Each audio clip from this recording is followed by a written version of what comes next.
Peace and welcome to the culture here on the Black Star Network. I'm your host, Farajii Muhammad. Thank you so much for tuning in and being a part of the conversation. Folks, we got a lot to talk about. First, let's just kind of talk about that big interview that former President Donald Trump had done with Meet the Press. Some of the things that he said, how some people say he might have actually incriminated himself, and some of his thoughts about the state of democracy in the country. We'll have that conversation. Also, can we at least talk about this other situation I saw, folks, where there's a discrimination or this sacrifice, how a Houston school had suspended a black student for his hair length. But I'm going to share with you what the school officials had to say as to reason why. And it's not discrimination, according to them. All right, we'll talk to also later on. We'll be checking in with Dr. Bridget, MD, for this week's Reclaim Your Wellness.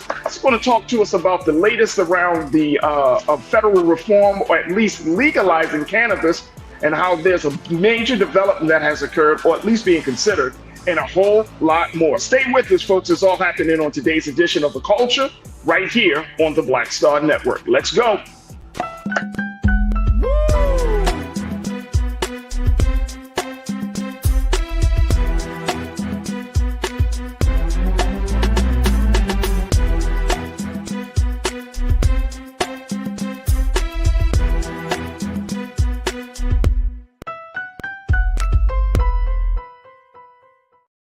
All right, folks, welcome to The Culture here on the Black Star Network. I'm your host, Farajii Muhammad. Thank you so much for tuning in and being a part of the conversation. Big shout out to my online culture crew that's checking in right now from all around the country. And folks are filling up the chat. Folks, we are streaming right now live on social media platforms of Facebook and, of course, on YouTube, where you can find us. And just go under Roland Martin's YouTube page and boom, get ready to jump into the chat. And people are already in there. So many people. But big shout out to my online culture crew. I see you, Pastor Damon Blissett. Peace, brother. Good to see you, sir. Shalinda, good to see you. Deidre, thank you. Pauline Hurt checking in from Cleveland. And got Tiana, my sister. Thank you so much for checking in. My big brother, Willie Frazier. Good to connect with you. The ABX girl. Hiya, ABX girl. Good to connect with you. Man of God, good connecting with you as well. I see you, man of God. Thank you as always for checking in. And so many others. Evern Harris, welcome to the crew. Welcome. Cindy D, my sister. Thank you so much for checking in as always. Shalandra Garcia, good connecting with you. And Shalandra, we hope to hear from you. My sister Anastasia Pageant. Anastasia, peace and love to you as well. And I hope all of my wonderful culture crew members had a fantastic weekend. I know I did. Try to get some rest, but you know how that goes when you are a parent. So you know how it goes. But folks, I am so grateful that you're able to tune in.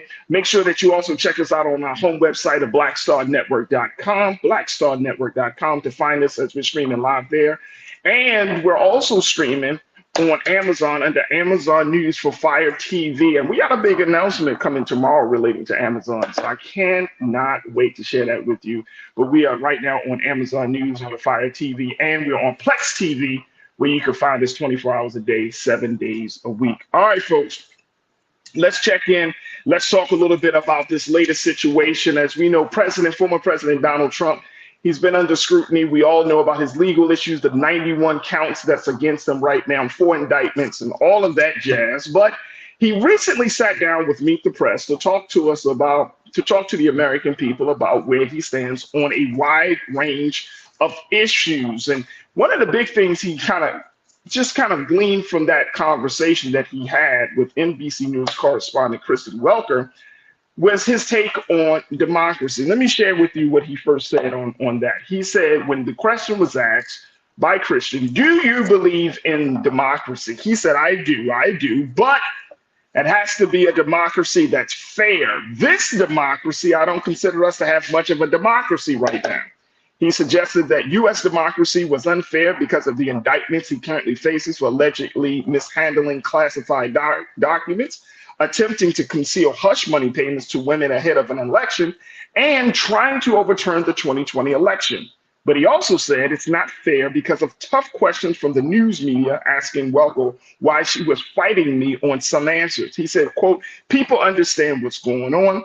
We need a media that's free and fair. And frankly, if they don't have that, it's very, very hard to straighten out our country. Very hard to straighten out our country. So you're talking about media, you're talking about the state of democracy in America. The crazy part about this, folks, is that he says he believes this stuff. He says he thinks that this is okay, but then he goes into personal grievances. Let me tell y'all something, folks. Let me tell you something. You know, you ever talk to someone who always feel like they're the victim? They always jumped into the victim. Oh my gosh, it's woe is me type of thing, right? And they cannot acknowledge when they have actually done something wrong, to the point where evidence is piling up, people, witnesses are being spilling the beans, spilling the tea, and yet you're still in a space of denial. This is the candidate that's running for president of the United States. This is the guy that the GOP is putting its bet on, albeit it's not a safe bet. It's a very risky bet. But this is the guy that some of the American people believe is fit for the highest office in the land. Now, do I expect him to say, "Oh, democracy, it's beautiful, it's perfect"? Not at all. I think that one of the great liberties and rights of this country is that, unlike in other spaces, and I know some people may not agree with me, but I'm just saying, let's think about this for a minute. We can actually say things about the government, right?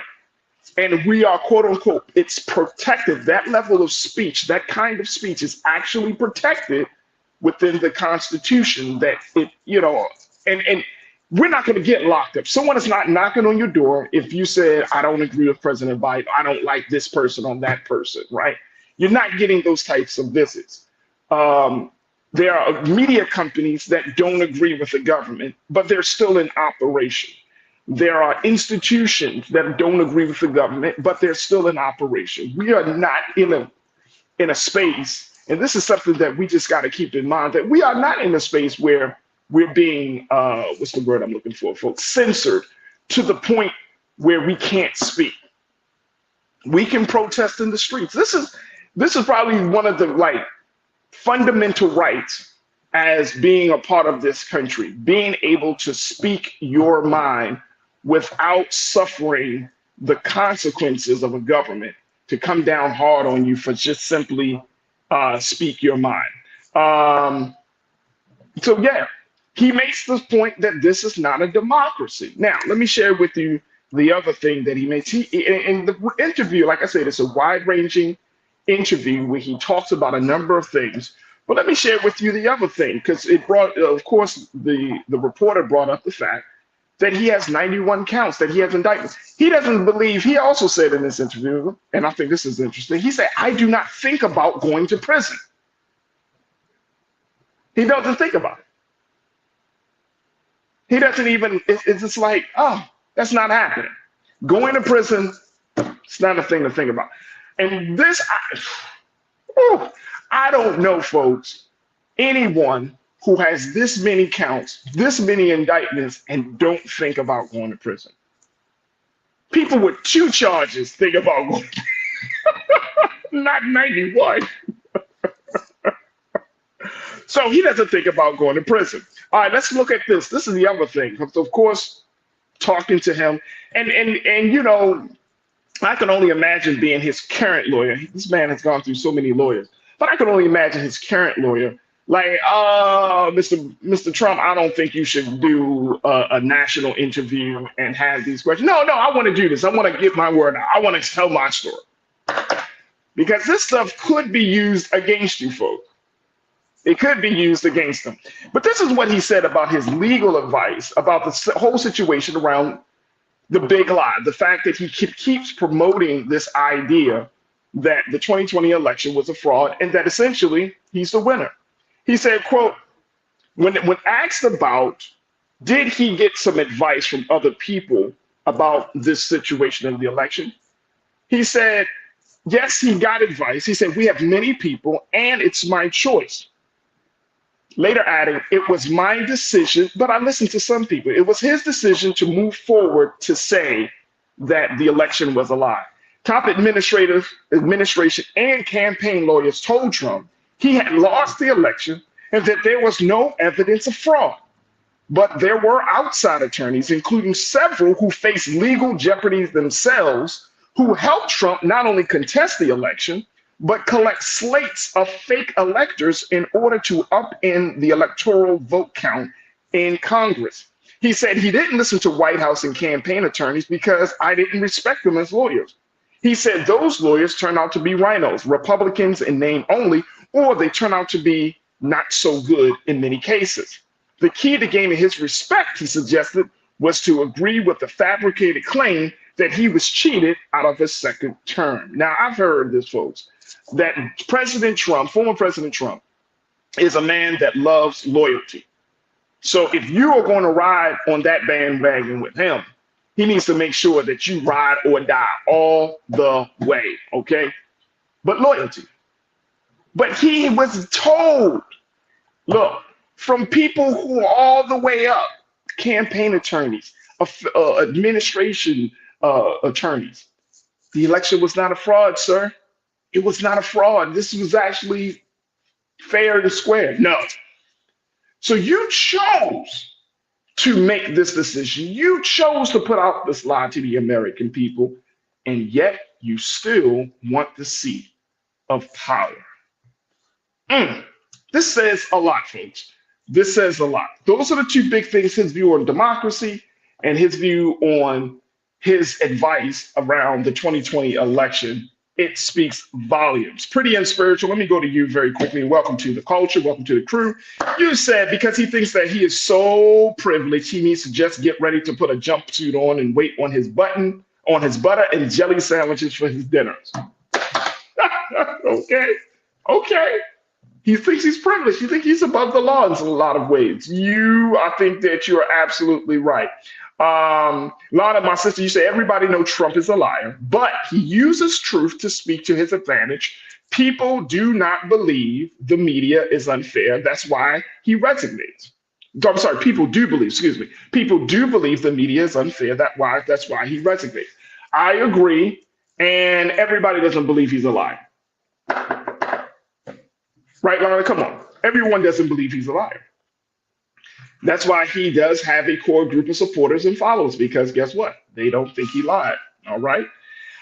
James Gonzalez, you checked in. Thank you, Lana. Always good to connect with you, sis. James, you checked in and said it's a representative democracy. We have a lot of different terms, James, and I think you would agree with me. Some people say it's a republic. This is a republic democracy. I mean, there's a lot of different titles that we can use to describe this form of government. One thing is for sure, it needs to be changed.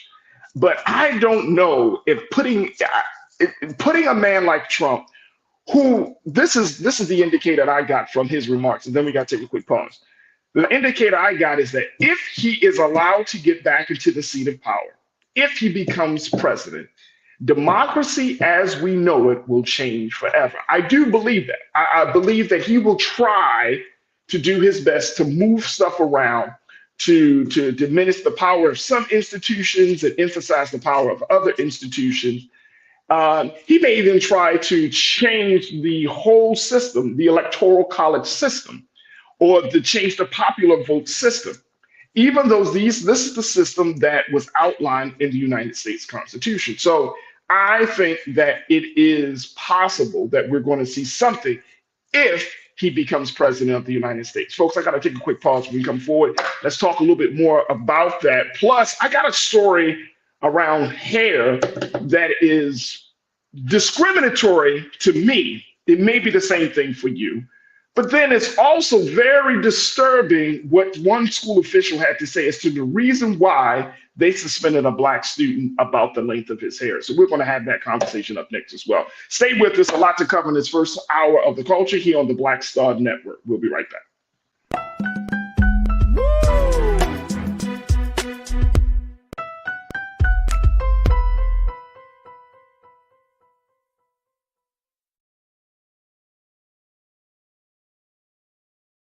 On his first day in office, with the country in crisis, President Biden got to work, For us, cutting Black child poverty in half, more money for Black entrepreneurs, millions of new, good-paying jobs. He's lowered the cost of living and prescription drugs. But there's more to do. He gets it because we all deserve dignity, safety, respect, and a chance to do more than just get by, but to get ahead. I'm Joe Biden, and I approve this message. Pull up a chair, take your seat.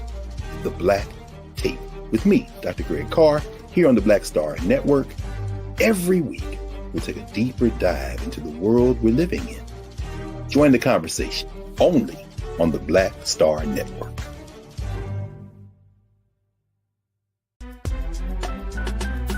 I'm Farajii Muhammad, live from LA. And this is The Culture. The Culture is a two-way conversation. You and me. We talk about the stories, politics, the good, the bad, and the downright ugly. So join our community every day at 3 p.m. Eastern and let your voice be heard. Hey, we're all in this together. So let's talk about it and see what kind of trouble we can get into. It's The Culture, weekdays at 3, only on the Black Star Network.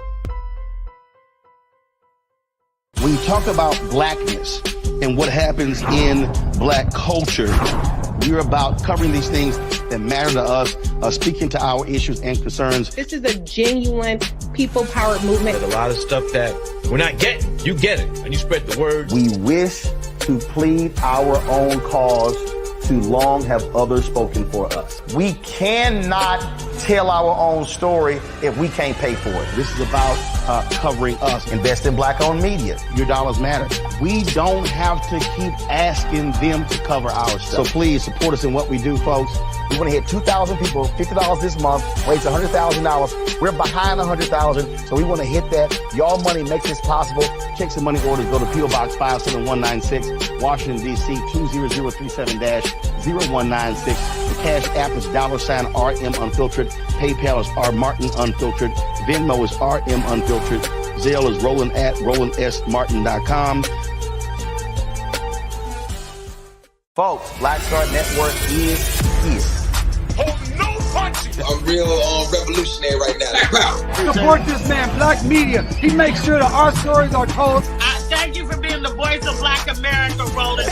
I love y'all. All momentum we have now, we have to keep this going. The video looks phenomenal. See, this difference between Black Star Network and Black-owned media and something like CNN. You can't be Black-owned media and be scared. It's time to be smart. Bring your eyeballs home. You dig?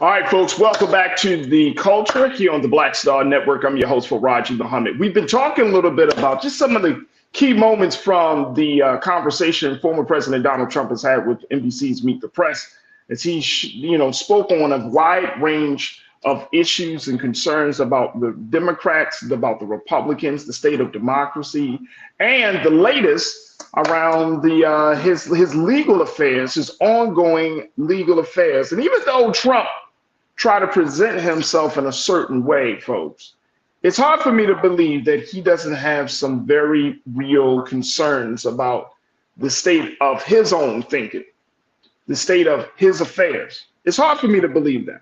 It's hard for me to believe that. But I do think one thing, though, that there is a great concern in JLF. JLF, you said I'm scared. Oh, you said I'm scared. Oh, I'm not scared, JLF, because guess what?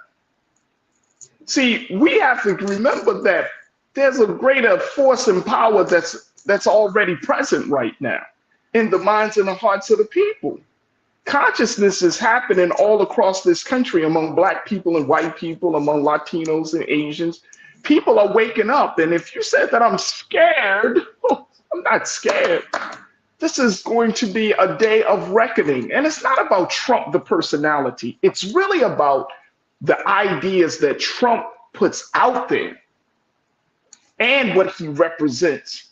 The privilege, the white privilege, white supremacy, these ideas. See, white supremacy is such a poison that it not only infects those who it oppresses, but it also infects the oppressor. That's how poisonous it's gotten. So white America is not going to be able to run from the damage that has been done as a result of white supremacy on black people, on any other groups of people. White America is going to have to face the music on that too. So is it about being scared, or is it about just simply saying that this guy, again, this is not about him. If America brings him into, if he's elected to office, then we just have to move accordingly. But I'm already convinced, folks, as black folks in this country, we have undergone some of the worst human treatment that any group of people has ever undergone. We're still here. I'm not afraid of Trump. When we went through chattel slavery, Jim Crow, let's just go down the list. Why are we afraid? Why are we afraid? Why would we be afraid? We don't have to be afraid, because why? This is our time, and this is the perfect opportunity for us to do something different, to redefine our relationship with the United States government as black folks in this country.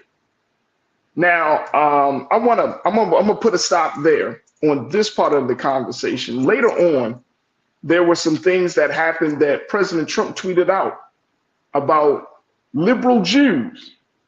We're not going to have time to talk about it today, but folks, trust and believe we're going to talk about it. But trust me, something is happening in this country. Black America, we as Black Americans, or black folks in this country, however you want to put it, darker skinned people, some of us don't like to use the term black, that's all well and good. But guess what? In the confines and in the boundaries of this country, we as black folks are going to have to figure out a different strategy as it relates to our relationship. And more importantly, as it relates to the evolving and the growing change that is happening within our democracy. We are going to have to figure that out. And guess what, folks? White America will have to do the same thing as well. All right. All right, let me just switch gears a little bit. Let's talk about this other story, because I think it's indicative of where we are in this country. This is the story out of Houston, Texas, about a young brother named Daryl George, who is a junior at Barbers Hill High School in Mount Bellevue. And apparently, Daryl George was suspended. He was given an in-school suspension after he was told his hair fell below his eyebrows and earlobes. Let me post this first note here, Lise. Let's do that. This is according to NBC News.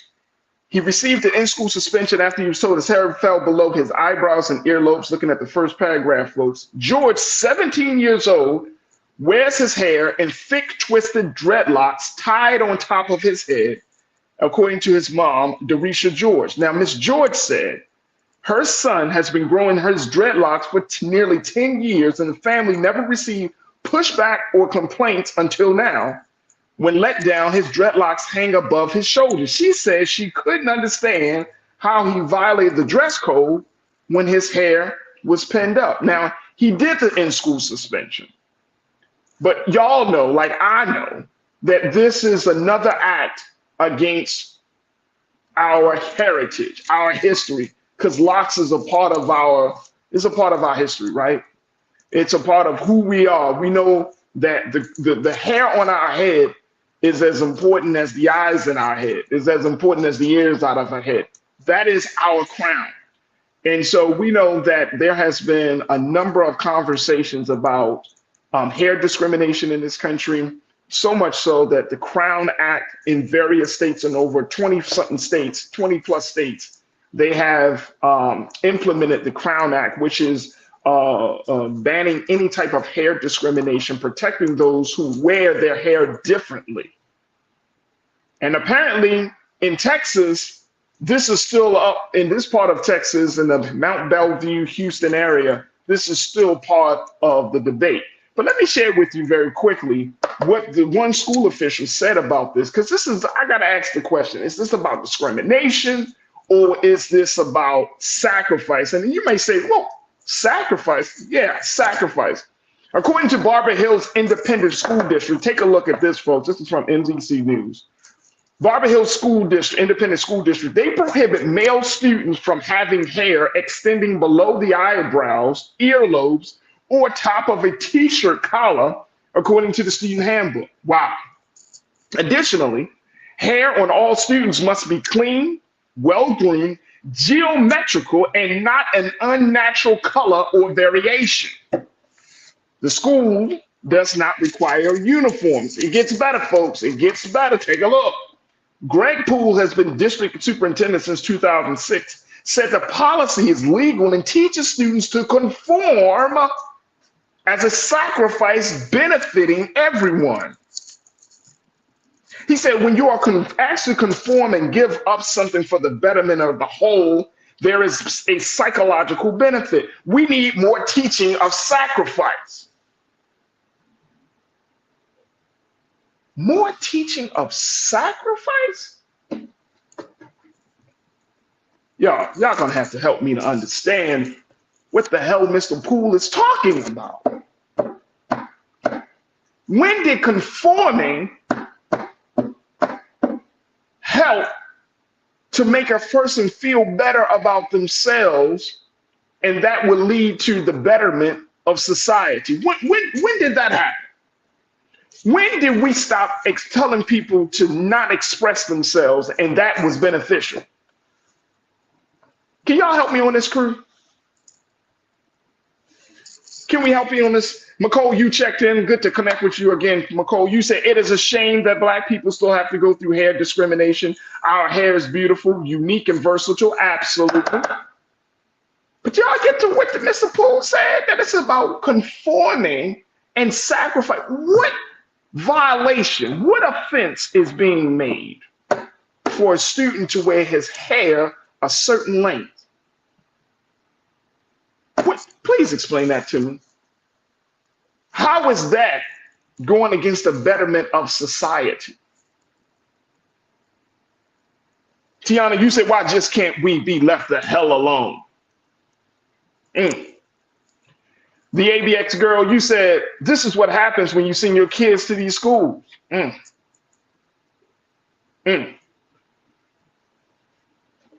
Vic Wicked, you said, in response to Willie Frazee, the Crown Act was passed in Texas, but this school is violating the law.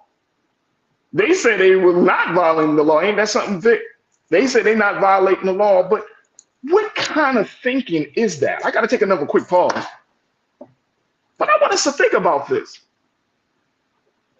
See, we're in a culture right now where people don't want you to express your unique, special self. You see what I'm saying? And that's part of the cultural war. The part of the big element of the cultural war, folks, that we're seeing in this country is that folks want us to go along to get along and to shut up our mouths and essentially to shut up and dribble, shut up and cook, shut up and just don't do nothing. Don't express yourself because it's for the betterment of society. I got to take a quick pause. When we come forward, let's talk a little bit more about this. Absolute insane.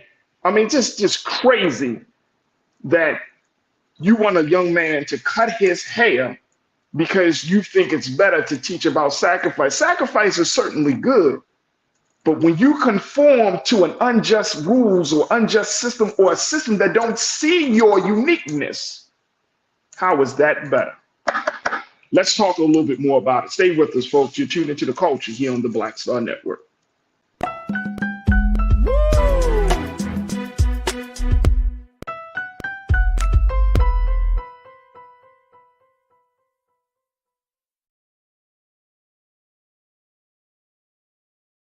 On his first day in office, with the country in crisis, President Biden got to work for us. Cutting Black child poverty in half. More money for Black entrepreneurs. Millions of new, good-paying jobs. He's lowered the cost of living and prescription drugs. But there's more to do. He gets it because we all deserve dignity, safety, respect, and a chance to do more than just get by, but to get ahead. I'm Joe Biden, and I approve this message. When you talk about blackness and what happens in black culture, you're about covering these things that matter to us, speaking to our issues and concerns. This is a genuine people-powered movement. There's a lot of stuff that we're not getting. You get it, and you spread the word. We wish to plead our own cause. Too long have others spoken for us. We cannot tell our own story if we can't pay for it. This is about covering us. Invest in Black-owned media. Your dollars matter. We don't have to keep asking them to cover our stuff. So please support us in what we do, folks.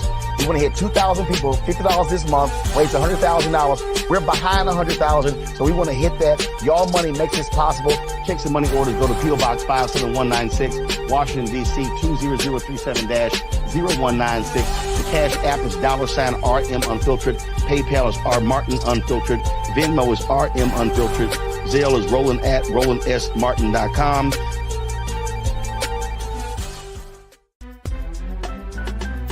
I'm Farajii Muhammad, live from LA. And this is The Culture. The Culture is a two-way conversation. You and me. We talk about the stories, politics, the good, the bad, and the downright ugly. So join our community every day at 3 p.m. Eastern and let your voice be heard. Hey, we're all in this together. So let's talk about it and see what kind of trouble we can get into. It's The Culture, weekdays at 3, only on the Black Star Network. Folks, Black Star Network is here. Oh, no punching! I'm real revolutionary right now. Support this man, Black Media. He makes sure that our stories are told. Thank you for being the voice of Black America, Roland. Stay black. I love y'all. All momentum we have now, we have to keep this going. The video looks phenomenal. See, this difference between Black Star Network and Black-owned media and something like CNN. You can't be Black-owned media and be scared. It's time to be smart. Bring your eyeballs home. You dig?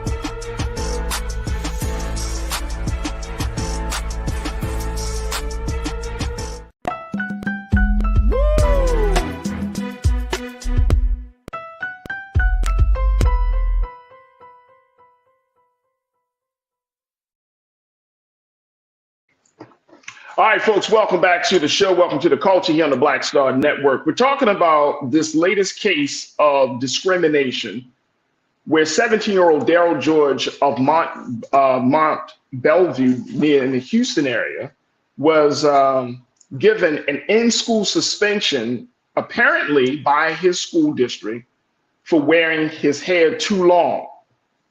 And as a result of that, it has reignited the conversation about the crown, about our hair.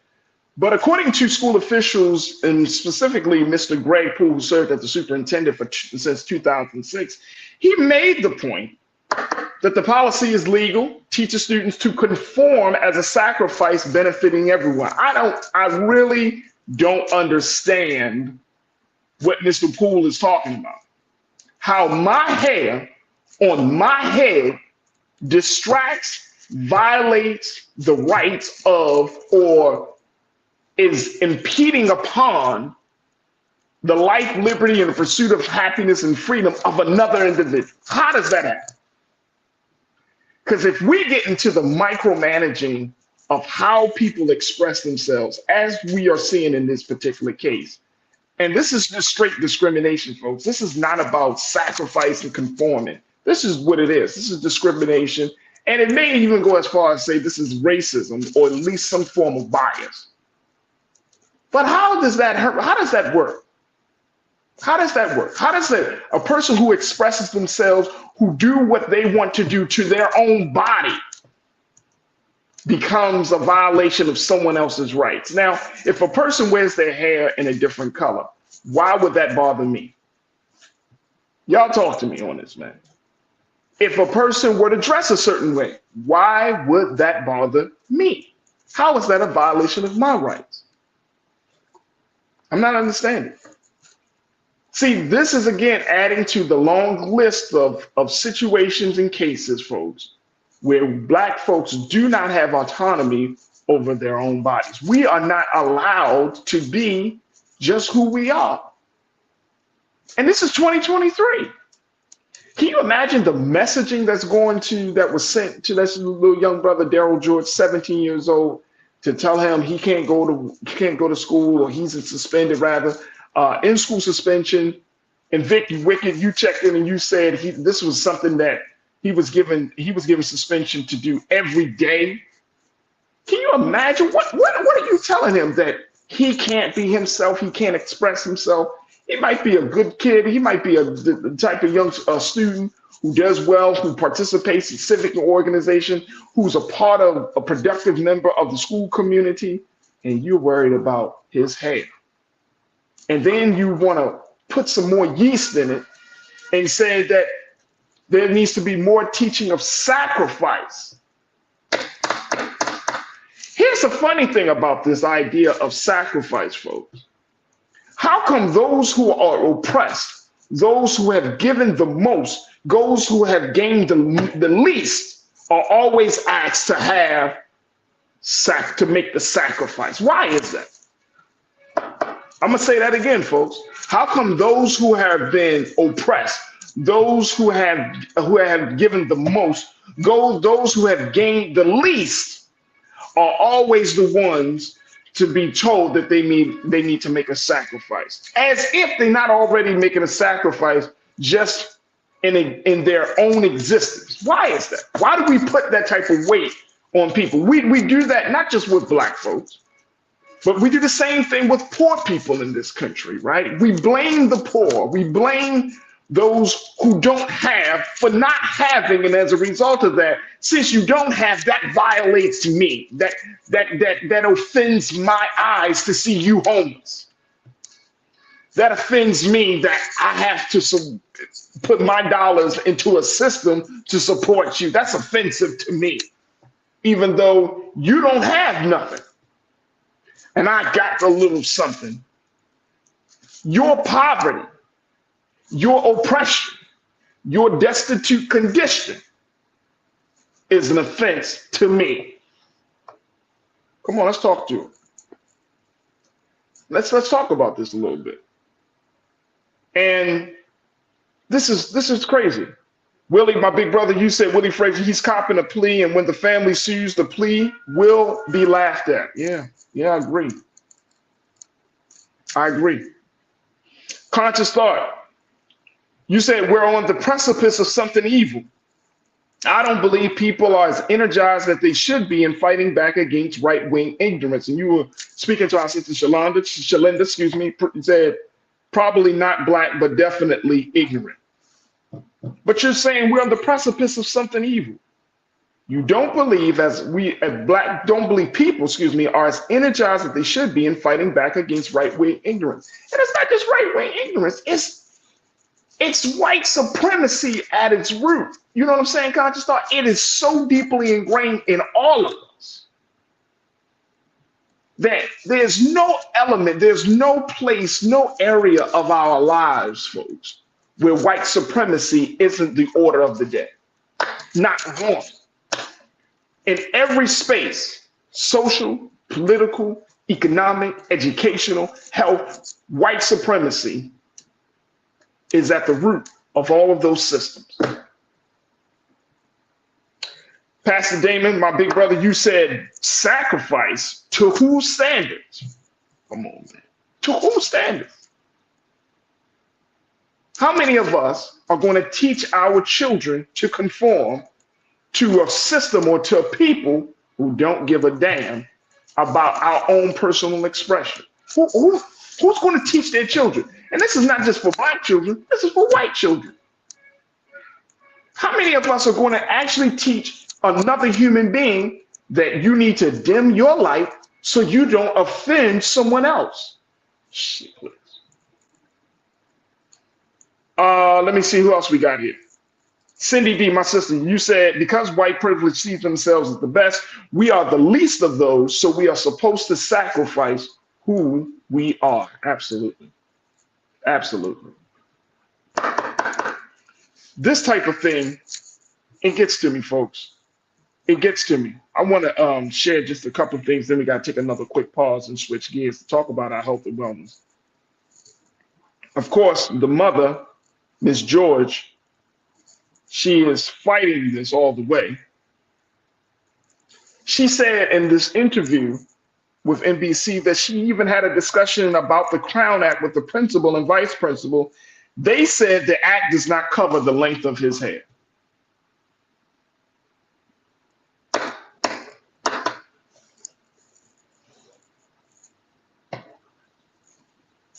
They don't cover the length of his hair.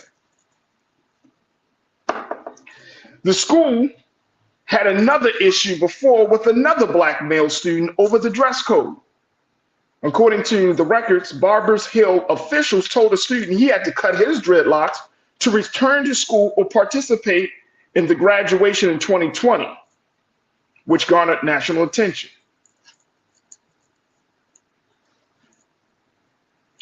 Ms. George said she and her son refused to conform to a standard set by someone who is uncomfortable or ignorant. She said, my son is well groomed and his hair is not distracting from anyone's education. This has everything to do with the administration being prejudiced towards black hairstyles, toward black culture. The district defended its dress code, saying its policies are meant to teach grooming and hygiene, instill discipline, prevent disruption, avoid safety hazards, and teach respect for authority. How the hell? This is crazy, y'all. Absolutely insane. This is absolutely insane. Let me hear what y'all got to say very quickly, then we're going to take another quick pause. Absolutely insane. Benny Hill, you said right-wing white supremacy fascism. My son has locks and he's keeping them. Exactly. Exactly. Every time we make some gains, in some way, shape, or form, somebody is there to try to bring us back. People often say, well, why are black folks so angry?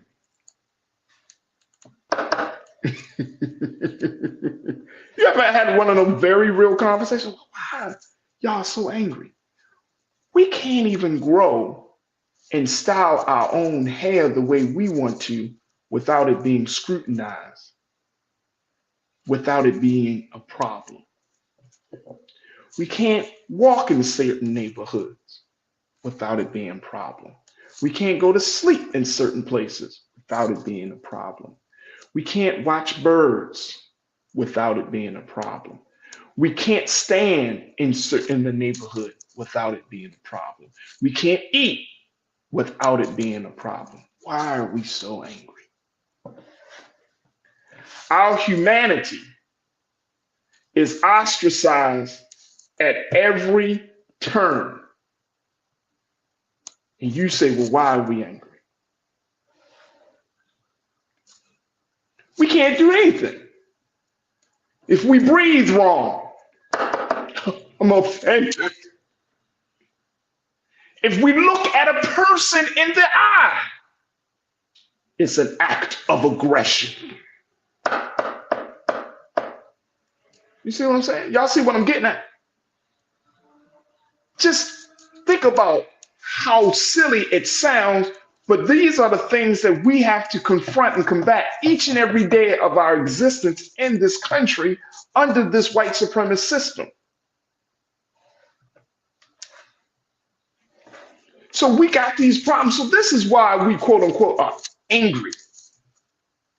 If your humanity, if your self-expression, if everything about you is a problem, is an offense, is a violation, is a sign that you don't want to conform, how would you be? Pretty and spiritual. You said I saw the photos of the young man's hair was nicely and neatly pinned up. It was. I saw them too. He said they are always trying to find ways to hold us back or have power over us. The devil is a liar.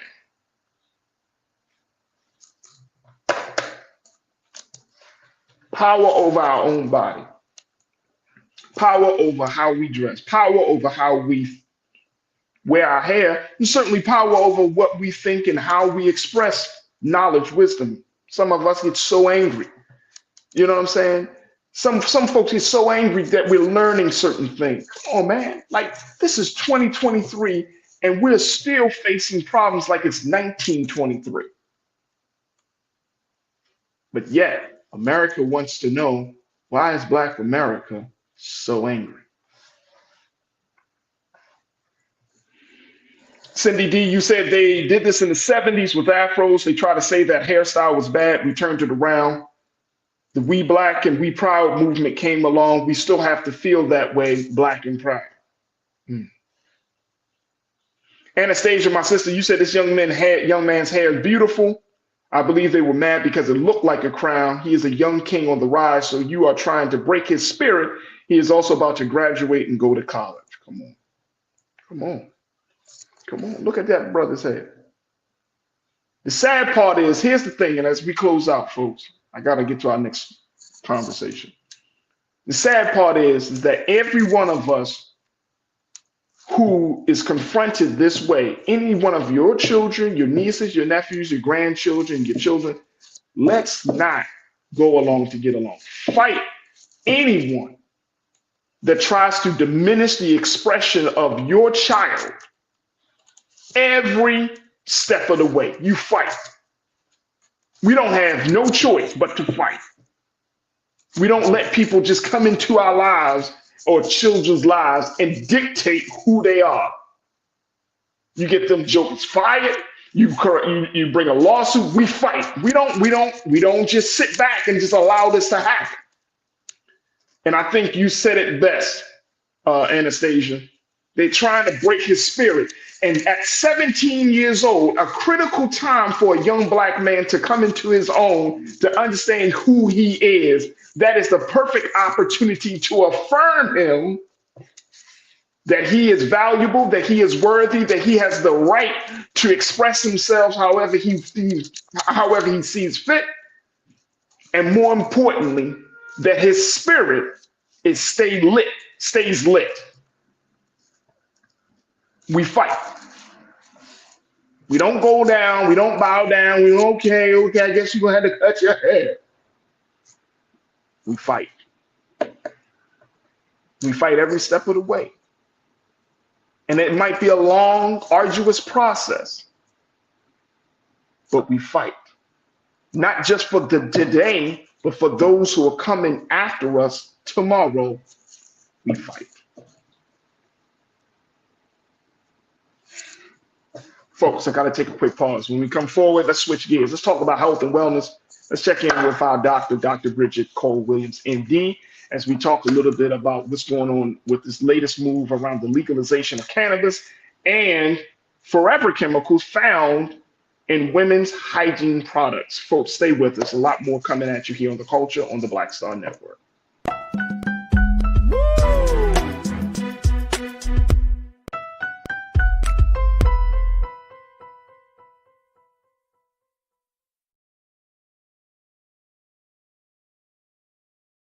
On his first day in office, with the country in crisis, President Biden got to work for us.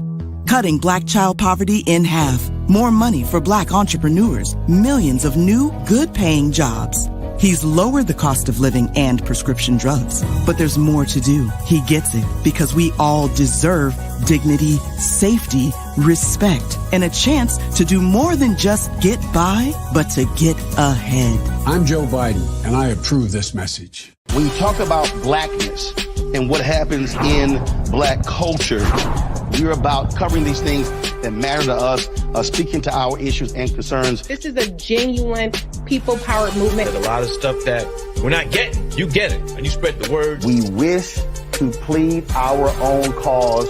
Too long have others spoken for us. We cannot tell our own story if we can't pay for it. This is about covering us. Invest in black-owned media. Your dollars matter. We don't have to keep asking them to cover our stuff. So please support us in what we do, folks. We want to hit 2,000 people, $50 this month, raise $100,000. We're behind 100,000, so we want to hit that. Your money makes this possible. Checks and money orders go to P.O. Box 57196, Washington, D.C. 20036-0196. The Cash App is $RM Unfiltered. PayPal is R Martin Unfiltered. Venmo is RM Unfiltered. Zelle is Roland@RolandSMartin.com.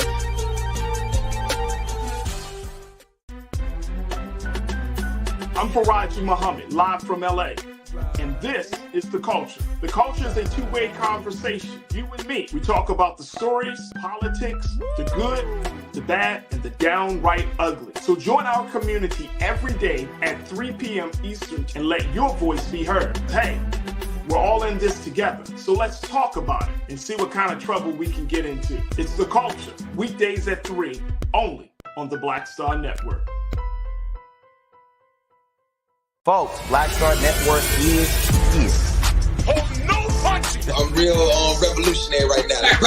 Support this man, Black Media. He makes sure that our stories are told. Thank you for being the voice of Black America, Roland. Stay black. I love y'all. All momentum we have now, we have to keep this going. The video looks phenomenal. See, this difference between Black Star Network and black-owned media and something like CNN. You can't be black-owned media and be scared. It's time to be smart. Bring your eyeballs home.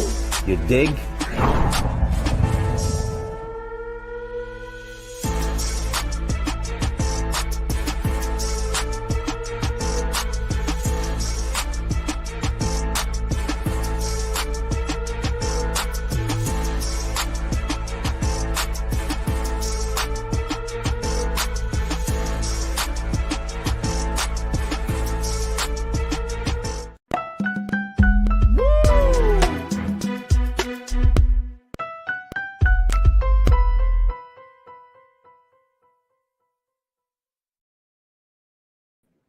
All right, folks, welcome back to The Culture here on the Black Star Network. We are streaming live on our home website at Black Culture Network, Black Star Network, .com, blackstarnetwork.com, where you can find all of the latest shows, to all the past shows, and a lot more of the content that we're streaming right now.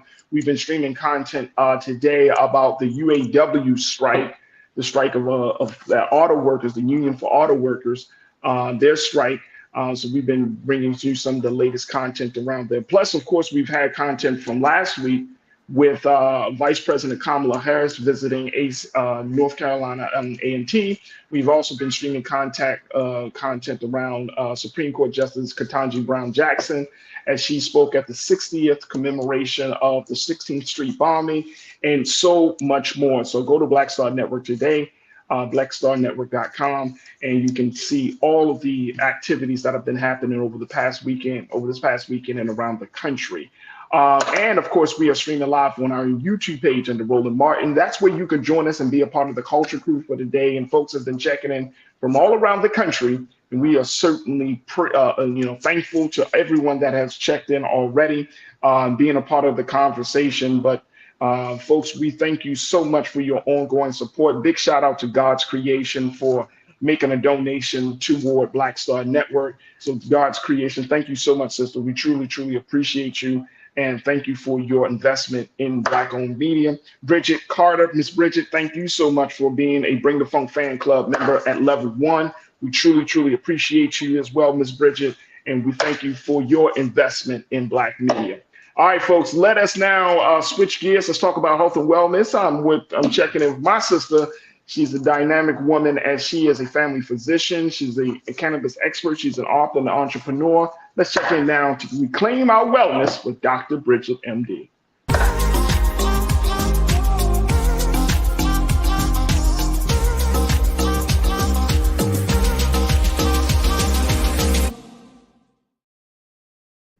All right, Doc, good afternoon. Got you on a little bit later. It's okay. How are you, Farajii? I'm good, Doc. How are you today? Pretty good. Pretty good. It's good to see you. You too, you too. All right, Doc, let's talk a little bit about some of the latest things that are happening in your world, because Sure. you're just all over and you got your hands in a lot of different places and spaces. First and foremost, I saw this situation about the cannabis, this ongoing effort to legalize cannabis on a federal level. Last week, I know that we talked about the rescheduling of cannabis from there was a recommendation from the Department of Health and Human Services to reschedule cannabis from a Schedule 1 drug to a Schedule 3 drug. And that decision, that final decision will come down to the Drug Enforcement Agency. So that recommendation has been made. And as of, we're kind of waiting to see what the DEA has to say. Now, the Republicans have seemed to slowly switch gears on this idea of legalizing cannabis across the country. There's actually a bill that would let legal marijuana businesses get access to major financial and banking institutions. And it looks like this bill likely will have the votes to pass through the Senate, Absolutely. which had been considered to be a major hurdle. Talk to me about this. How is this going to impact the conversation around marijuana reform and legalization? So just, for a little clarification, when we go from Scheduled 1 controlled substances to a Schedule 3, which are more like testosterone, anabolic steroids, ketamine, to be in that class, it would allow a couple of different things. It would allow us to do easier research because we have a very small amount of cannabis available for legal research for an illegal substance. And so going to Schedule 3, it'll allow for better research around cannabis, which is, very much needed. It would allow the tax code to change so that businesses that are in the cannabis space would actually be able to do the write-offs that every other business is able to do in building their businesses. And they would be, save the cannabis industry and businesses, millions of dollars. The rescheduling itself will not legalize cannabis in itself, because then it still ends up being a state to state marijuana programs that determine what's going on with that right now. And it will not allow necessarily for safe banking, which means that right now cannabis businesses have a very difficult time obtaining bank accounts, online credit card processing, or what have you. So the Senate is looking, the Housing and Urban Affairs Committee is actually expecting to hold a markup session for the bill known as the Safe Banking Act the week of September 25th. So at that point, what they're going to do is, now that we're looking, this is a step-by-step process. So now that we're going, it looks like the DA is likely to go from Schedule 1 to Schedule 3. Now we're looking at allowing so that, businesses can actually improve their profits. We're also going to be looking at them being able to get a decent bank account. It's funny, I deal with this even now, creating some t-shirts for my book, and I can't get a credit card processing. And all I'm doing, I'm not even selling the book. I'm just selling some t-shirts to go with the book. And it's all because the name of the book has the word cannabis in it, and we're being blocked. And so it can be people on even the smallest level. So the Safe Banking Act is a really, really important aspect of this, should be tied into this, along with social equity and some other aspects that would allow cannabis to be an opportunity for everyone. Look, we got to take another quick pause. When we come forward, let's have more conversations about this, because I'm sure, Doc, that this is going to change the conversation, especially around this larger discussion about Black folks getting into the cannabis dispensary business. So I want to get your take on that as well. And so much more. Crew, join us in the conversation. We're checking in with Dr. Bridget for this week's Reclaim Your Wellness, as we talk about this latest bill that looks like it may get the approval of Republicans in the Senate to move forward to create the Safe Banking Act. This is a bill that would help to set up connect dispensaries, legal cannabis dispensaries and businesses to major financial firms. What's your take on that? Join us in the conversation on our YouTube page as we're streaming there live under Roland Martin's name. So stay with us. The conversation continues right here on The Culture on the Black Star Network.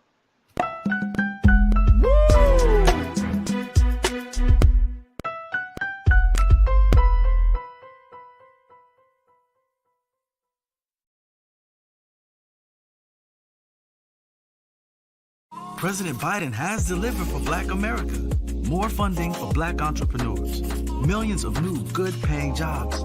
He's lowering the cost of medications and the cost of living. Joe Biden is delivering for us, and that's the facts. When you talk about blackness and what happens in Black culture, we're about covering these things that matter to us, speaking to our issues and concerns. This is a genuine people-powered movement. There's a lot of stuff that we're not getting. You get it, and you spread the word. We wish to plead our own cause. Too long have others spoken for us. We cannot tell our own story if we can't pay for it. This is about covering us. Invest in Black-owned media. Your dollars matter. We don't have to keep asking them to cover our stuff. So please support us in what we do, folks. We want to hit 2,000 people, $50 this month, raise $100,000. We're behind 100,000, so we want to hit that. Y'all money makes this possible. Check some money orders. Go to P.O. Box 57196, Washington, D.C. 20037-0196. The Cash App is $RM Unfiltered. PayPal is R Martin Unfiltered. Venmo is RM Unfiltered. Zelle is Roland@RolandSMartin.com.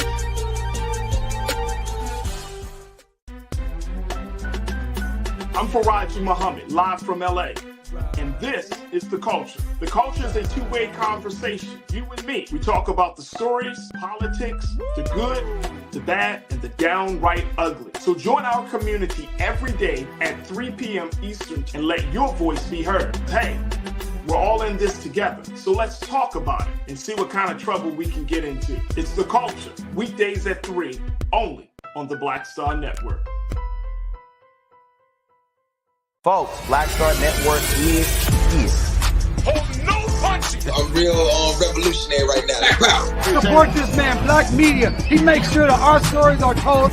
Thank you for being the voice of Black America, Roland. Stay black. I love y'all. All momentum we have now, we have to keep this going. The video looks phenomenal. See, this difference between Black Star Network and Black-owned media and something like CNN. You can't be Black-owned media and be scared. It's time to be smart. Bring your eyeballs home. You dig?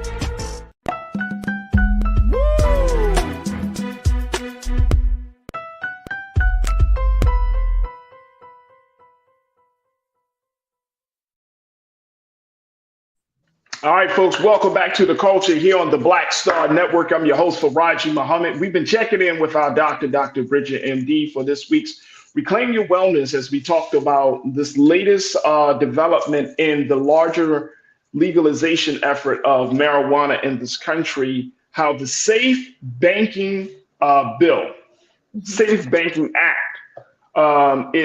will be considered in the Senate. And there's already talk saying that this particular act, which would make it lawful for legal marijuana businesses to use major financial and banking institutions, that this act will essentially pass the Senate. Now, it's still got some hurdles in the House, but there are some Republicans who have softened their stance on this idea, and they want to see it happen.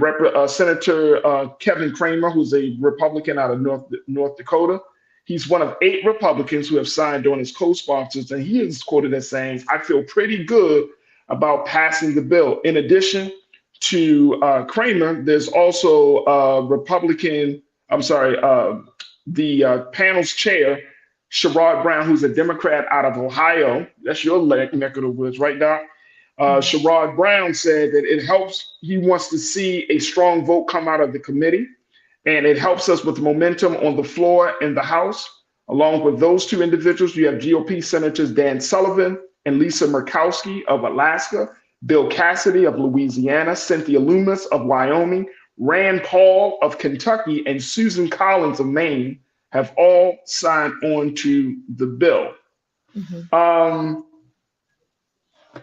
And Senator Tommy Tuberville, Republican out of Alabama, had been expected to formally endorse the legislation this week, but he ultimately, according to NBC, he ultimately decided not to take the step after he faced backlash from law enforcement officials and other conservative groups back home.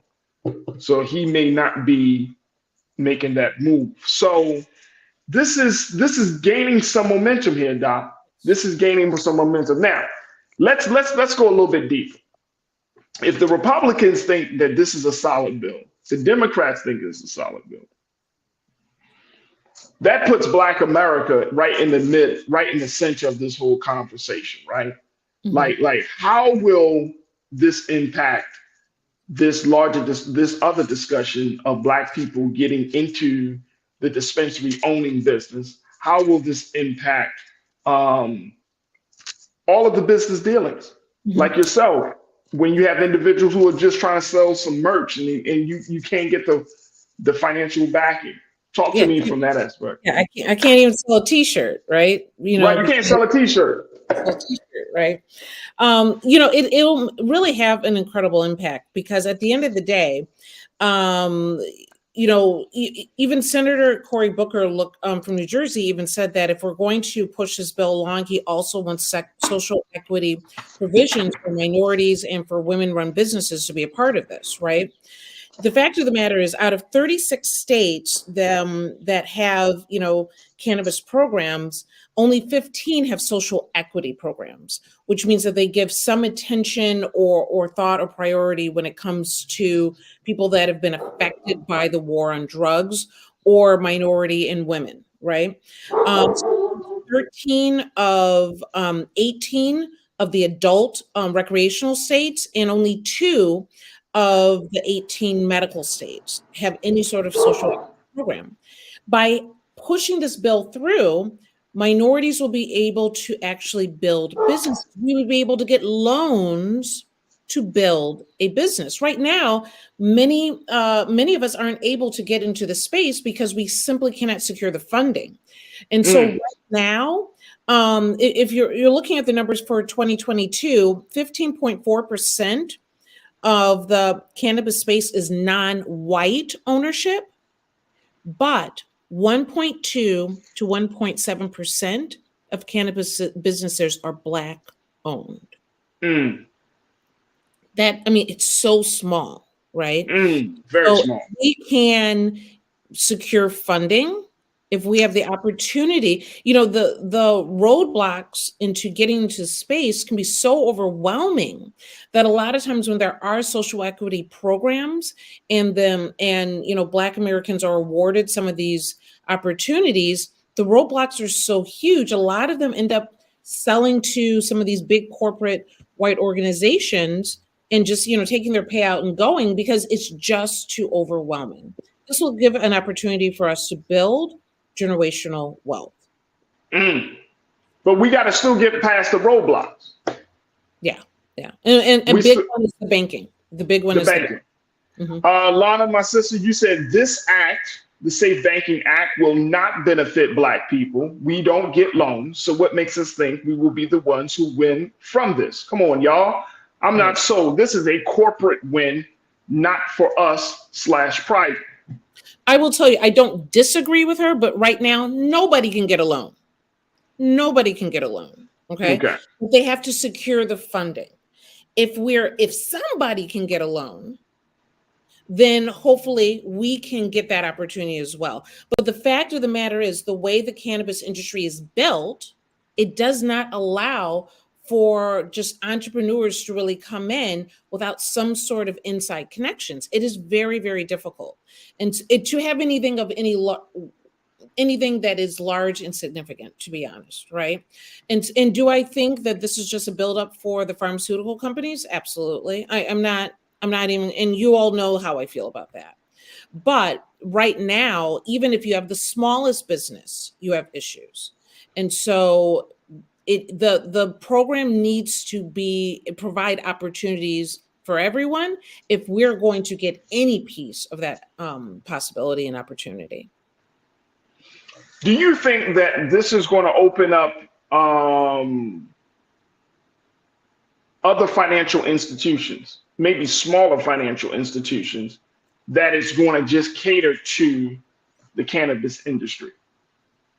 Oh, almost like like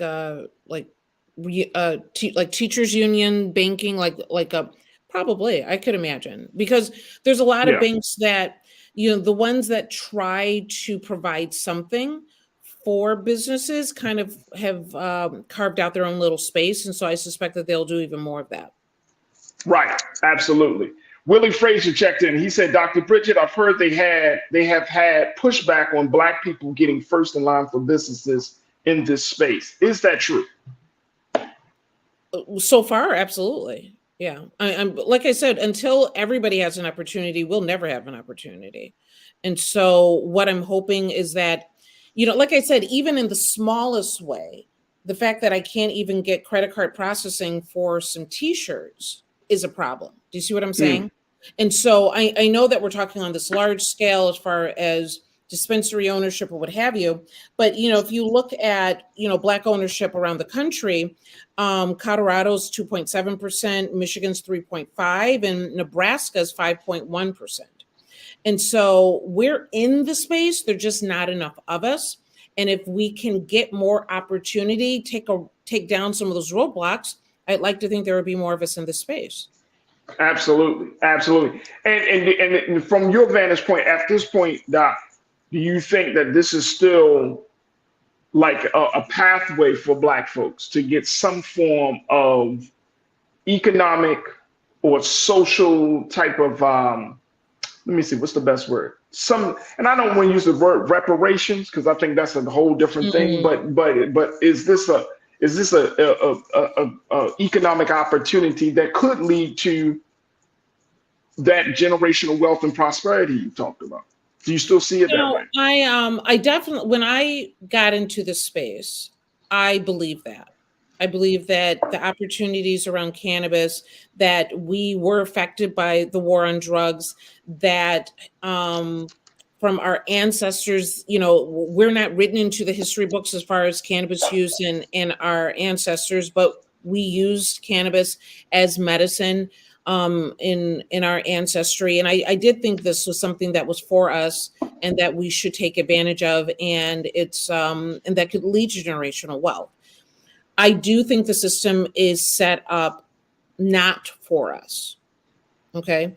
I think that when you look at numbers that are so small, it is very discouraging. The one thing that I am hoping is that even with the descheduling or rescheduling, that like right now, a lot of the cannabis money is really dried up. You know, if you're looking for sponsorship, loans, you know, support from some of even these bigger organizations, you know, their money is tied up. And I'm hoping with the rescheduling from Schedule 1 to Schedule 3, those that tend to partner with minority businesses can start doing that again because they will be able to do write-offs that they can't do now. So I'm hoping that there'll be a little bit of a shift. Is it the green, you know, rush and the you know, green brick road that people wanted it to be? You know, I think you can't be a dreamer in this space. You have to be smart. You have to be business minded, and you have to work with people that have skill sets that can get you where you want to be. There's no easy road, you know. I'm hoping though with change and with opening, if it becomes more available to everybody, I'm hoping that there'll be a better avenue for us. Because right now that avenue is very narrow. Very, very narrow. So we're going to have to just keep our eyes on how this situation goes. I know that they're scheduled to have some hearings before the end of the month. And according to some of the Democrats, Doc, they are saying that they want to make a decision by this body before the end of the fall. Right. Absolutely. So yeah, I'm hoping that this kind of pushes forward. We start to see those changes. I know that Biden has talked about doing some pardons as well. And so, you know, like I said, I think a lot of this is a setup for the pharmaceutical companies. That's my personal opinion from what I've seen and what's going on in the back end of this. But, you know, as this grows and develops, and cannabis becomes more mainstream, and I hope there's still space that we can still utilize as business owners. Absolutely. Absolutely. All right, we got to take another quick pause. When we come forward, Doc is going to break it down for us and talk to us about forever chemicals, chemicals that are found in women's products, the impact that they make on women's health, and more importantly, how you can determine if the products that are in your bathroom, in your bedroom, is something that can either hurt you or harm you. We'll have that conversation up next. So stay with us. It's The Culture here on the Black Star Network.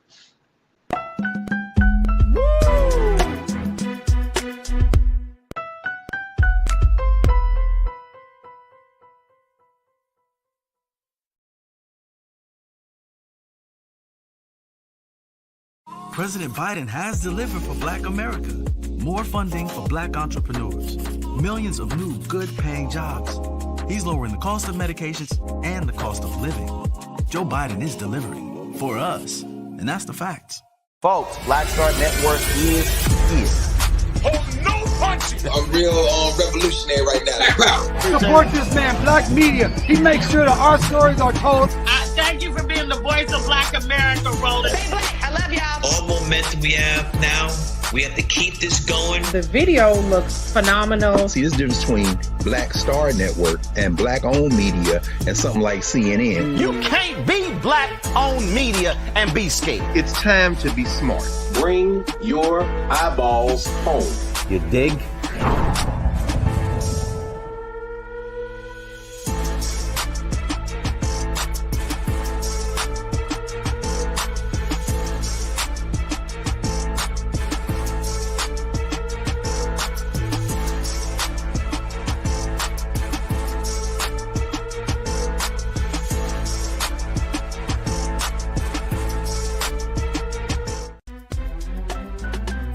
I'm Farajii Muhammad, live from LA. And this is The Culture. The Culture is a two-way conversation. You and me. We talk about the stories, politics, the good, the bad, and the downright ugly. So join our community every day at 3 p.m. Eastern and let your voice be heard. Hey, we're all in this together. So let's talk about it and see what kind of trouble we can get into. It's The Culture, weekdays at 3, only on the Black Star Network. When you talk about blackness and what happens in Black culture, we're about covering these things that matter to us, speaking to our issues and concerns. This is a genuine people-powered movement. There's a lot of stuff that we're not getting. You get it, and you spread the word. We wish to plead our own cause. Too long have others spoken for us. We cannot tell our own story if we can't pay for it. This is about covering us. Invest in Black-owned media. Your dollars matter. We don't have to keep asking them to cover our stuff. So please support us in what we do, folks. We want to hit 2,000 people, $50 this month, raise $100,000. We're behind 100,000, so we want to hit that. Y'all money makes this possible. Check some money orders. Go to P.O. Box 57196, Washington, D.C. 20037-0196. The Cash App is $RM Unfiltered. PayPal is R Martin Unfiltered. Venmo is RM Unfiltered. Zelle is Roland at RolandSMartin.com.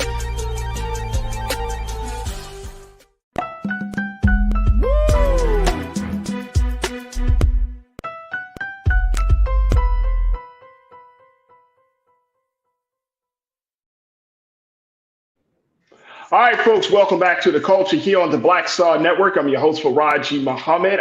We have been chatting with our resident doctor here, Dr. Bridget MD, who serves as a family physician and an expert in many spaces. But today she wanted us to talk to us about forever chemicals, those PFAS, PFASs. And these are the chemicals that are found in period pieces, liner pads, tampons, cups, and underwear.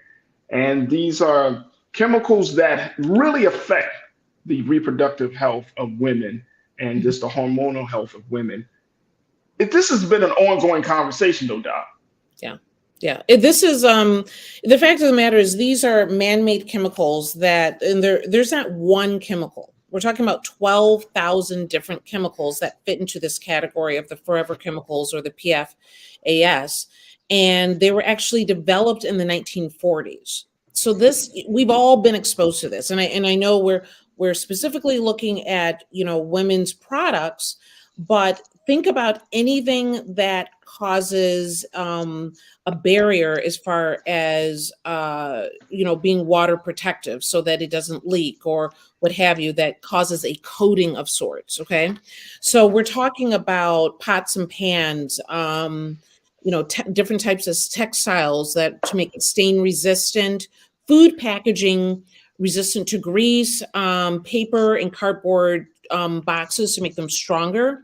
Any substances that have these forever chemicals in it, even sanitary like diaper type things, along with tampons and period underwear and what have you, they all have this chemical, some intentionally, some non-intentionally, that are in there to create some sort of water barrier that makes the product last longer or allows you to make it stronger and resistant to water. The problem in doing these and having these type of chemicals is that it can alter your immune system. It increases cholesterol levels and causes liver disease, decrease infant and fetal growth, as well as cancers, various cancers as well. The reason we're specifically kind of focusing today where it comes to period underwear and tampons is because the highest levels of these chemicals tend to be in these particular products. And obviously this is where it's easy for the body to absorb these chemicals.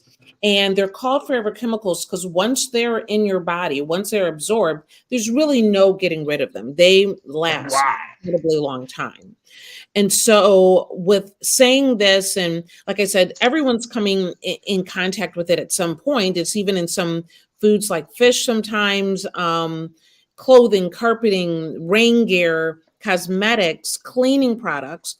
So we all are exposed to it in some way or another. The problem is that, of course, unknowingly, it is setting us up for greater amounts of illness. So there's definitely been a push to regulate this, to get rid of them. There's a list of companies that either use nil to none of them. What I found difficult to find was what tampon companies or period underwear companies did not have them in it. And I could not find a name. The only thing that I could really come up with was buy natural products like organic pads and tampons, menstrual cups and wipes, ones that are considered organic is probably the closest thing. But as far as brand name and saying, go and buy this one instead, I could not even find that. Wow. Wow. So if this is a man-made product, why is it so hard to stop? You know, I think it does the job that people want it to do. And it's one thing for it to be the lining of a cardboard box. But for it to be the lining of your Teflon pan, or for it to be, like I said, in any sort of product that can come in contact with you and be absorbed into your body, that's another issue.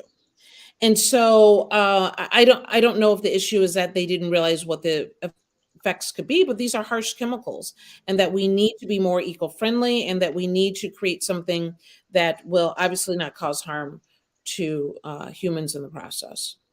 So, and that's the thing. Like, are we finding based on the research, Doc, that this is happening to some group of people? Like, for example, this is, you know, there are more cases of harm due to PFAS to Black women than to other groups of people. Is there research to support that, or is this just like a general warning that this is a problem? So at this point, it's a universal warning. I mean, we're talking about 25 to 45% of the population experience incontinence. And so if you're experiencing incontinence, men or women, that you're using these, you know, sanitary type devices, and in the course of it, you're coming into contact with this. They looked at the length of days that women actually menstruate, and we're talking about 2,540 days that you're probably using some sort of product that could be an issue. And this is from a Harvard study. So at this point, they're just looking in general that this is a problem for everybody. and that we need to cut this down. So, you know, we look at the products that sit on our shelves. We trust our FDA and that they're trying to make sure that Americans are safe. But at this point, you really have to question what you're looking at. So I would highly recommend in these particular cases, use organic pads and tampons. You know, start looking at other ways of approaching this. And, you know, we'll continue to follow this and see what, you know, what type of bills come out of this, and so that there's more regulation. Oh, absolutely. Absolutely. We got to take another quick pause. When we come forward, more conversation with Dr. Bridget as we talk about this issue. And of course, hearing from you. Stay with us, folks. It's The Culture here on the Black Star Network.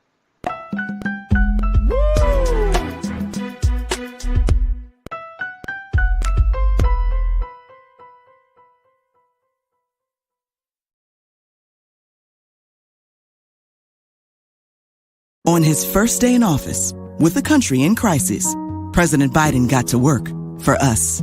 Cutting Black child poverty in half, more money for Black entrepreneurs, millions of new, good-paying jobs.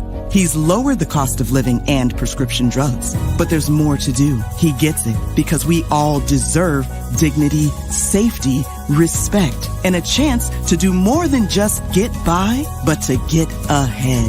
I'm Joe Biden, and I approve this message. Folks, Black Star Network is here. Oh, no punching! I'm real revolutionary right now. Support this man, Black Media. He makes sure that our stories are told.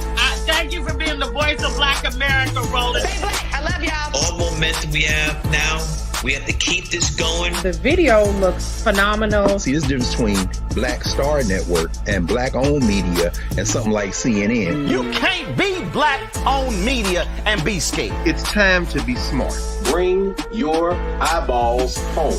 You dig?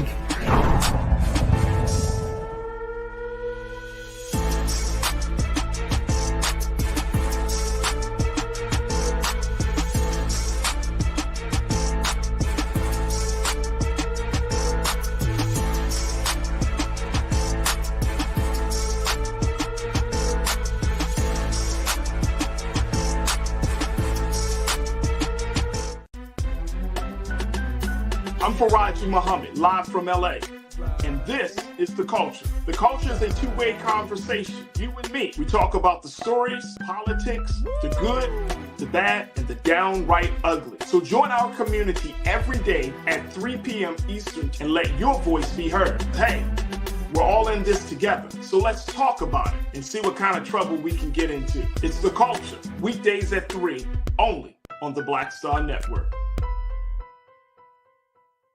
When you talk about blackness and what happens in Black culture, we're about covering these things that matter to us, speaking to our issues and concerns. This is a genuine people-powered movement. There's a lot of stuff that we're not getting. You get it, and you spread the word. We wish to plead our own cause.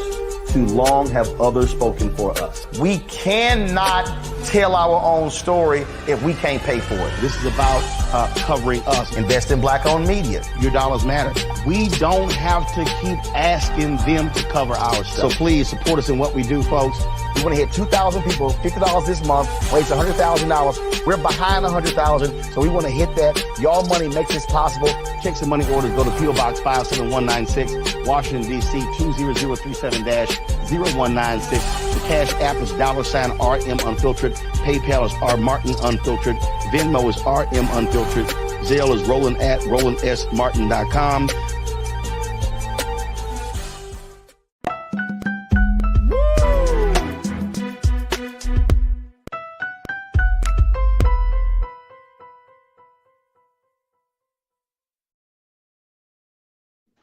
All right, folks, welcome back to The Culture here on the Black Star Network. We've been checking in with Dr. Bridget, MD, for this week's Reclaim Your Wellness segment, and she's been talking to us about PFASs. That is the acronym for forever chemicals, and these are chemicals that have the power to link to essentially to make people sick. Because now they're finding out, according to the CDC, These chemicals aren't just in women hygiene products. This is also in things like firefighter gear, school uniforms. You laid it out.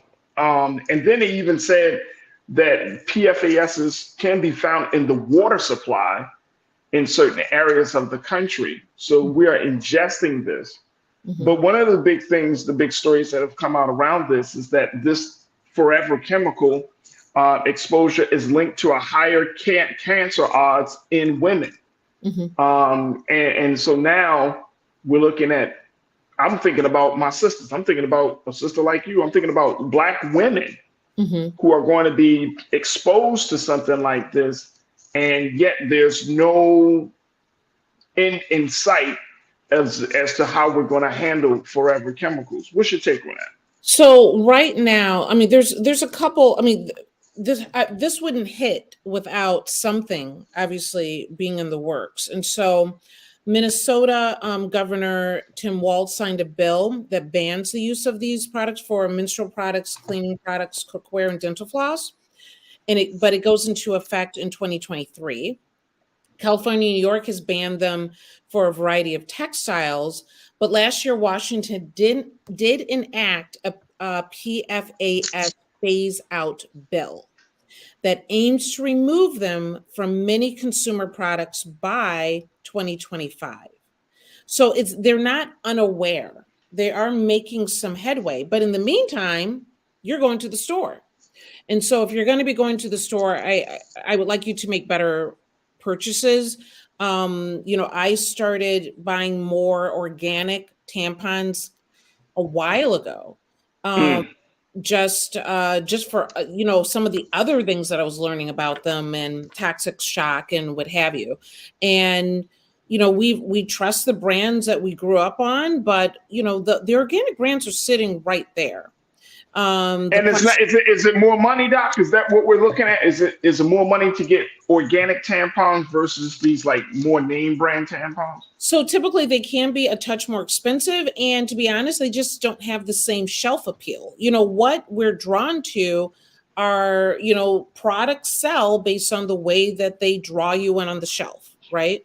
And they tend to be a little bit more bland, a little bit simpler packaging because they're not putting that type of money into that aspect of it. So take a closer look to see what's on the shelf and choose things that might not catch your attention immediately, but might be a safer option.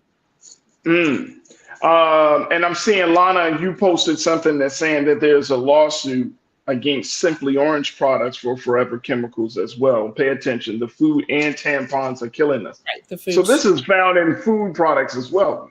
Yes, absolutely. So this is something that, we're focusing on the women's health aspect of this because of contact, but there's also ingestion of it as well. And we're all exposed to it on some level or not. I think what they're finding is that the highest levels have been in these tampons and, women's products. And that's an issue. Wow, that's a huge, huge issue. So, okay, so we got a few moments left out. You're saying you recommend that women buy organic tampons. Okay, yeah. Any other recommendations as it relates to the food, as it relates to the material we use that might possibly have these PFASs in there? What are your recommendations? Absolutely. So there is a list, and I can put it on my Instagram as well, that will give you a list of products without intentionally adding these forever chemicals. And this is by the site is ewg.org. And it will give you a list of the problem. They didn't really get into the women's health aspect of it, but they did go through food packaging, furniture, carpet, textiles, water repellent materials, rain gear, and other aspects that would baking goods and cookware, which I think is a big deal, as well as dental floss, because it has that waxy cover on it, and that's what that is. So definitely take a look at that, and I'll put the link on my Instagram, and we'll do the after chat today, and we can dig a little bit more into this, as well as into our conversation from last week, which led to a lot of talk about not just grieving, but grieving people that are still alive. So we'll talk about that, both of those, and the after chat today. There it is right there. You know, Doc, to say thank you would be an understatement. The fact that we do have to have these conversations, which is why I look forward to this segment every week, because just keeping us up to date about all of these things that are happening as it relates to health and wellness. And, you know, just trying to get us to be more informed is it means a world of difference, you know. And you know, when you're talking about things like a PFAS that is present in so many different things. Conscious Thought, you said, is present in cookware. We're talking about women's hygiene products. We're talking about juice and food products. Like, just being aware of this stuff makes a world of difference, right? And as a family physician, you know the impact that all of these things can have on both the family unit as well as the community. Absolutely. Yeah. I mean, the world is much more complex. I'm not a conspiracy theorist, but I do my best to provide information that can make us all healthier. Absolutely. Folks, if you want to join Dr. Bridget this afternoon, 5:30 Eastern Standard Time, make sure you go to her Instagram page, Dr. Bridget MD. And folks, follow her on all social media platforms. Also, make sure y'all connect with her. Even if you say, I can't make it today, but if you just simply have a question, there we go. Contact her, email her at info@drbridgetmd.com. Again, that's info@drbridgetmd.com. She can't be your doctor unless you're in Ohio or some part of the country. Yeah, this is true. but I'm always happy to, and a lot of the, quite a few people from the crew have reached out. So I appreciate all of you. Absolutely. Absolutely. So, Doctor, I appreciate you. Thank you so much for being on the forefront of these issues. And we look forward to reconnecting with you, God willing, next week. Absolutely. Thank you so much, Farajii. Thank you. Thank you. All right, folks, that's going to do it for us. I thank each and every one of you for being a part of the conversation. Big shout out to my online culture crew, man. We had a nice number of folks in the chat. So if for those who are new to the chat, new to the crew, welcome. And I hope that this won't be the last time we see or hear from you. We would love to continue the conversation with you. So thank you so much for tuning in. I want to thank my dynamic production team, Joel, Shannon, Maddie, Chris, Lisa, and my man King Keenan for making me look and sound so good and for their work on the show. Folks, I'm telling you, we got some great stuff lined up. Tomorrow, I'm going to make a big announcement because we are growing, we are moving, we are making the type of progress that we should be making. So got a little announcement for you for tomorrow as we do the great work here at Black Star Network. So you make sure y'all tune in. Also, I got something planned for y'all. We've been working behind the scenes. I can't wait. I can't wait to get y'all thoughts on this, man. I can't wait to get you involved in this.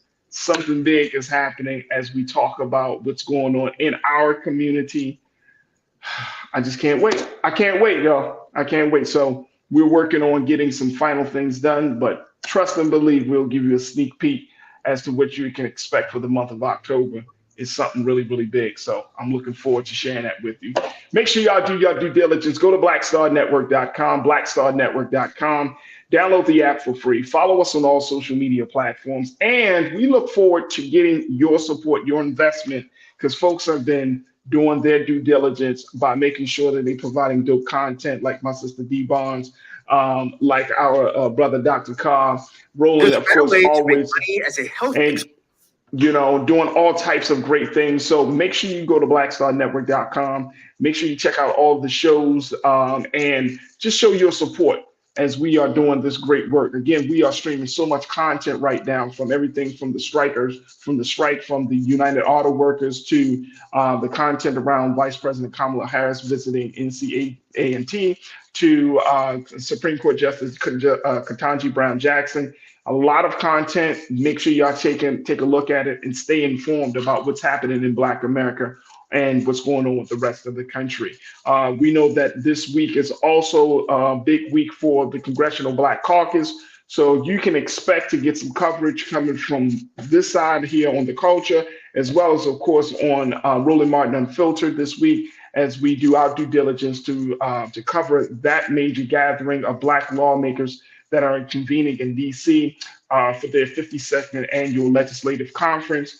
A lot of things are going to be discussed, a lot of conversations about the state of democracy, about hip hop, about our health and well-being. So if you haven't had a chance to tune into some of the work that the CBC is doing, you can definitely stay tuned to Black Star Network, and we'll bring you up to date on all the latest happenings from the great CBC convention. All right, that's going to do it for me. Stay tuned. Up next at 6 p.m. Eastern Standard Time is Roland Martin Unfiltered. As always, never be afraid to challenge what's wrong. Stand for what's right while being yourself in the process. God willing, we will talk tomorrow for another exciting edition of The Culture, right here, only here, exclusively here on the Black Star Network. Have a great afternoon and evening. Talk to you soon. Peace.